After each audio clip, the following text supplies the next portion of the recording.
Hi friends, ಎಲ್ರಿಗೂ ನಮಸ್ಕಾರ. Welcome to the son of farmer YouTube channel.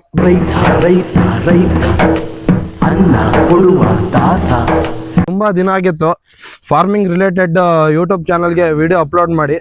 ಅದಕ್ಕೆ ಈಗ ಹೊಸ ವಿಡಿಯೋ ಮೂಲಕ ಬಂದಿದ್ದೀನಿ. ಬನ್ನಿ, ಇವತ್ತು ಏನಪ್ಪ ಅಂದರೆ ನಮ್ಮ ತೋಟಕ್ಕೆ ಬಂದಿದ್ದೀನಿ. ತೋಟದಲ್ಲಿ ಜೀವಾಮೃತ ತಯಾರು ಮಾಡಿ ಹಾಕ್ತಿದ್ದೀವಿ. ಅದ್ರಾಗೆ ಈಗ ಇವತ್ತು ರೆಡಿ ಮಾಡೋಕ್ಕೆ ಬಂದಿದ್ದೀನಿ. ಫಸ್ಟಿಗೆ 2 ಡ್ರಮ್ ಹಾಕಿ ಖಾಲಿ ಮಾಡಿದ್ದೀನಿ. ಅದನ್ನೇನು ವಿಡಿಯೋ ಮಾಡಿದ್ದಿಲ್ಲ, ಬರೀ ಇನ್ಸ್ಟಾಗ್ರಾಮ್ ಡೈಲಿ ವ್ಲಾಗ್ಸಿಗೆ ಅಪ್ಲೋಡ್ ಮಾಡ್ತಾ ಇದ್ದೆ. ಈಗ ಯೂಟ್ಯೂಬಿಗೆ ಅಪ್ಡೇಟ್ ಮಾಡೋಣ ಅಂತ. ಫ್ರೆಂಡ್ಸ್, ಜೀವಾಮೃತ ಅಂದರೆ ಹೆಸರಲ್ಲೇ ಇರೋ ಹಾಗೆ ಜೀವಾಮೃತ ಅಂದರೆ ಜೀವಾಣು ಉತ್ಪತ್ತಿ ಆಗೋ ಕ್ರಿಯೆಗೆ ಜೀವಾಮೃತ ಅಂತ ಹೇಳ್ತಾರೆ. ಜೀವಾಮೃತ ಯಾವ ರೀತಿ ಮಾಡ್ಬೋದು ಅಂದರೆ ಇಲ್ಲಿ ನೋಡ್ರಿ, ಇಲ್ಲಿ ಒಂದು ಡ್ರಮ್ ತಯಾರಿಸಿದ್ದೀವಿ. ಯಾವ ರೀತಿಯಪ್ಪ ಅಂದರೆ, ಒಂದು ಡ್ರಮ್ಗೆ ಹೆಚ್ಚು ಕಮ್ಮಿ ಇದು 200 ಲೀಟ್ರ್ ನೀರು ಹಿಡಿಯುತ್ತೆ. ಅದಕ್ಕೆ 2 kg ಬೆಲ್ಲ, 2 kg ದ್ವಿದಳ ಧಾನ್ಯದಿಟ್ಟು, ಒಂದು ಸ್ವಲ್ಪ ಮಣ್ಣು, ಆಮೇಲೆ 10 kg ಸಗಣಿ ಮತ್ತು 10 kg ಗೋಮೂತ್ರ. ಸಗಣಿ ಮತ್ತು ಗೋಮೂತ್ರ ಎರಡೂ ಏನಪ್ಪ ಅಂದರೆ ದೇಸಿ ಹಸುವಿನ, ನಾಟಿ ಹಸುವಿನ ಸಗಣಿ ಮತ್ತು ಗೋಮೂತ್ರ ಆದರೆ ತುಂಬ ಉಪಯೋಗಕರ ಆಗಿರ್ತದೆ ಅಂತ ಹೇಳೋಕ್ಕೆ ಇಷ್ಟಪಡ್ತೀನಿ. ಸ್ನೇಹಿತರೆ, ಜೀವಾಮೃತ ಮಾಡೋಕ್ಕೆ ಮೇಯ್ನ್ ಬೇಕಾಗಿರೋದೇನಪ್ಪ ಅಂದರೆ 200 ಲೀಟ್ರು ಒಂದು ಬ್ಯಾರಲ್ಲು, ಅಂದರೆ 200 ಲೀಟ್ರ್ ನೀರು ಒಂದು ಡ್ರಮ್ಮಿಗೆ 200 ಲೀಟ್ರ್ ನೀರು ತುಂಬಿಸ್ಕೊಂಡು ಅದಕ್ಕೆ 10 kg ಅಷ್ಟು ಸಗಣಿ, ದೇಸಿ ಹಸುವಿನ ಸಗಣಿ ಅಂದರೆ ನಾಟಿ ಆಕಳು ಸಗಣಿ ತಗೊಬೇಕು. ಅದಾದಮೇಲೆ 10 ಲೀಟ್ರ್ ಗೋಮೂತ್ರ, ದನಿನ ಗಂಜಲ, ಇದು 10 ಲೀಟ್ರ್ ಕ್ಯಾನು, 10 ಲೀಟ್ರ್ ಗೋಮೂತ್ರ ತಗೊಬೇಕು. ಅದಾದಮೇಲೆ ಇಲ್ಲೇ ಹೊಲ್ದಾಗಿರೋ ಬದಿನ ಮಣ್ಣು ಅಥವಾ ಕೆಲವರು ಉತ್ತದ ಮಣ್ಣು ತಗೊತಾರೆ, ಆದರೆ ಯಾವ್ದನ್ನಾರು ತಗೊಬೋದು. ಅದಾದಮೇಲೆ 200 ಲೀಟ್ರ್ ನೀರಿಗೆ ನಾವು ಮೇಯ್ನು ದ್ವಿದಳ ಧಾನ್ಯದ ಹಿಟ್ಟು. ನಾನು ಆದರೆ ಇದನ್ನ ಕಡಲೆ ಹಿಟ್ಟು ತಗೊಂಡಿನಿ, ಇದು ದ್ವಿದಳ ಧಾನ್ಯ ಆಗಿರೋದ್ರಿಂದ. ಅದಾದಮೇಲೆ ಬೆಲ್ಲ ತಗೊಂಡಿದ್ದೀವಿ. ಬೆಲ್ಲ ಹಾಕ್ಲೇಬೇಕು. ಇಷ್ಟು ಮೇಯ್ನು ಬೇಕಾಗಿರೋದು ಈ 4 ಐಟಮ್ಸು ಪ್ಲಸ್ ನೀರು. ಒಂದು 200 ಲೀಟ್ರ್ ನೀರಿಗೆ ಮೇಯ್ನ್ ಬೇಕಾಗಿರೋದು ಇದು. ಇದಾದಮೇಲೆ ಕೆಲವರು ಅಡಿಷನಲ್ ಆಗಿ ಕೆಲವೊಂದು ಫ್ರೂಟ್ಸ್ ಆದಂಥ ಇದು ಪಪ್ಪಾಯಿ, ಆಮೇಲೆ ಬಾಳೆಹಣ್ಣು, ಅವನ್ನೆಲ್ಲ ಹಾಕ್ತಿರ್ತಾರೆ. ಬನ್ನಿ ಈಗ ವಿಡಿಯೋ ಸ್ಟಾರ್ಟ್ ಮಾಡೋಣ. ಸ್ನೇಹಿತರೆ, ಈಗ ನಾನು ನೋಡ್ಬೋದು ಇಲ್ಲಿ ಇದು ಸಗಣಿಗೆ ನಾವೇನು ಮಾಡಬೇಕು ಅಂದರೆ, ಈಗ ಇದೆಲ್ಲ ಈ ಥರ ಮಿಕ್ಸ್ ಮಾಡಬೇಕು. ಈ ಥರ ಯಾಕಪ್ಪ ಮಿಕ್ಸ್ ಮಾಡೋದು ಅಂದರೆ, ಇದು ನಾಟಿ ಆಕಳು ಸಗಣಿ ಆಗಿದ್ರಿಂದ ಇಷ್ಟು ದಪ್ಪ ಉಂಡೆ ಇರ್ತದೆ. ಬೇರೆ ಆಕಳುಗಳ ಥರ ತೆಳ್ಳ ಫುಲ್ ಬರೋಲ್ಲ. ಇದು ಡ್ರಮ್ಮಲ್ಲಿ ಹಾಕಿರಿ ಅದೇ ರೀತಿ ಅದು ಫುಲ್ಲು ಏನಪ್ಪ ಉಂಡೆ ಕರಗಕ್ಕೆ ಭಾಳ ದಿವಸ ಬೇಕಾಗುತ್ತೆ.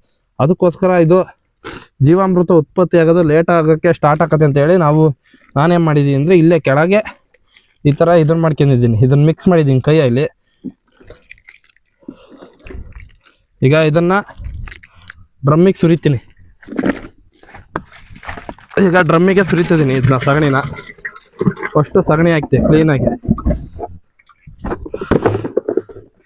ಅದಾದಮೇಲೆ ನೆಕ್ಸ್ಟ್ ಏನಪ್ಪ ಅಂದರೆ ಗೋಮೂತ್ರ ಹಾಕ್ಬೇಕು. ಗೋಮೂತ್ರ ಒಂದು 10 ಲೀಟ್ರ್ ಗೋಮೂತ್ರ.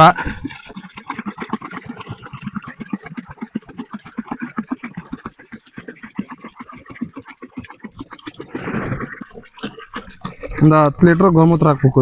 ಇದು ಕೂಡ ದೇಸಿ ಹಸುವಿಂದು, ಅಂದರೆ ನಾಟಿ ಹಾಕ್ಳೋದು ಗೋಮೂತ್ರನೇ ಹಾಕ್ಬೇಕು. ಒಂದು ಡ್ರಮ್ಮಿಗೆ 10 ಲೀಟ್ರ್ ಸಗಣಿ, 10 kg ಸಗಣಿ ಮತ್ತು ಒಂದು 10 ಲೀಟ್ರ್ ಗೋಮೂತ್ರ ಹಾಕಿ ಸಾಕು. ಅಂದರೆ ಒಂದು ಪುಟ್ಟಿ ಸಗಣಿ, ಒಂದು ಕ್ಯಾನು ಗೋತ ಹಾಕಿ. ಇದಕ್ಕೆ ಮೇಯ್ನ್ ಏನಪ್ಪ ಅಂದರೆ ನೆಕ್ಸ್ಟು ಬೆಲ್ಲ. ಇದು ಅಷ್ಟೇ.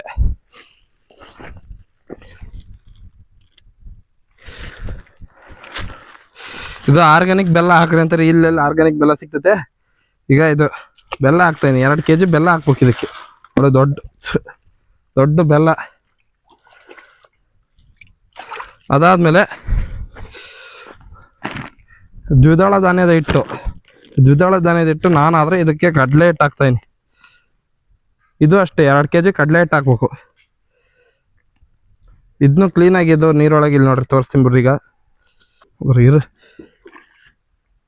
ನೋಡ್ರಿ 2 kg ಕಡಲೆ ಹಿಟ್ಟು. ಅದಾದಮೇಲೆ ಇದಕ್ಕೆ ಇಷ್ಟೇ ಅಲ್ಲ, ಇಲ್ಲೇ ತೋಟದ ಬದನಾಗಿರೋದು ಅಥವಾ ಉತ್ತದ ಮಣ್ಣು ಹಾಕ್ತಾರೆ. ನಾನೀಗ ಇಲ್ಲೇ ತೋಟದ ಬದನಾಗಿರೋದೇ ಹಾಕ್ತಾ ಇದ್ದೀನಿ ಮಣ್ಣ. ಇದು ಅಷ್ಟೇ, ಒಂದು ಸ್ವಲ್ಪ ಹಾಕಿದ್ರೆ ಸಾಕು. ತುಂಬ್ಕೊಂಬಂದಿದ್ದಾರೆ.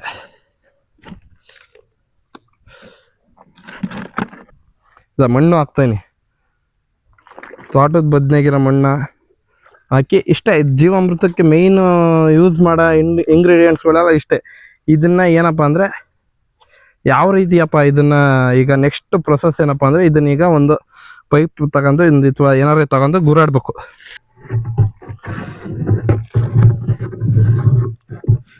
ಇದನ್ನು ಡೈಲಿ ಈ ಥರ ಇದನ್ನು ಎಷ್ಟು ದಿವಸಕ್ಕೆ ಯೂಸ್ ಮಾಡೋದು ಅಂದರೆ ಕರೆಕ್ಟಾಗಿ 4 ರಿಂದ 7 ದಿವಸದೊಳಗೆ ಜೀವಾಮೃತ ರೆಡಿ ಆಗುತ್ತೆ.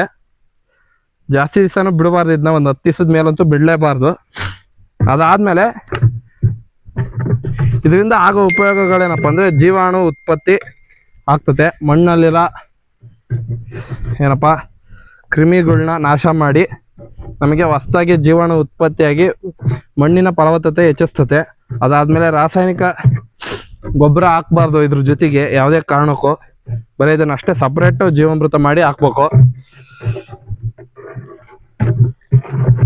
ಇದನ್ನು ಡೈಲಿ ಬೆಳಗ್ಗೆ 1 ಟೈಮು ಸಾಯಂಕಾಲ 1 ಟೈಮು ಒಂದೇ ಡೈರೆಕ್ಷನಲ್ಲಿ ಕ್ಲಾಕ್ ವೈಸ್ ಡೈರೆಕ್ಷನಲ್ಲಿ ನಿಧಾನಕ್ಕೆ ರೊಟೇಷನ್ ಮಾಡ್ತಾನೆ ಇರಬೇಕು.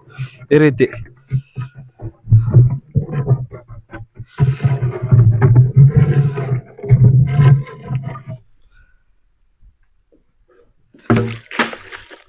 ಇದು ಈಗ ಜೀವಾಮೃತ ತಯಾರಾಗೋಕ್ಕೆ ಸ್ಟಾರ್ಟ್ ಐತೆ. ಇದು ಈಗ ಆಗಬೇಕು ಅಂದರೆ ಇವತ್ತು ಮಂಗಳವಾರ, ಫುಲ್ ಬುಧವಾರ, 28 ದಿವಸಕ್ಕೆ ಫುಲ್ ಹಾಕಿರ್ತೀನಿ. ಇದನ್ನ ಇದು ರೆಡಿಯಾಗಿರ್ತದೆ 28 ದಿವಸ ಅಷ್ಟೊತ್ತಿಗೆ ಜೀವಾಮೃತ ರೆಡಿಯಾಗಿರ್ತದೆ.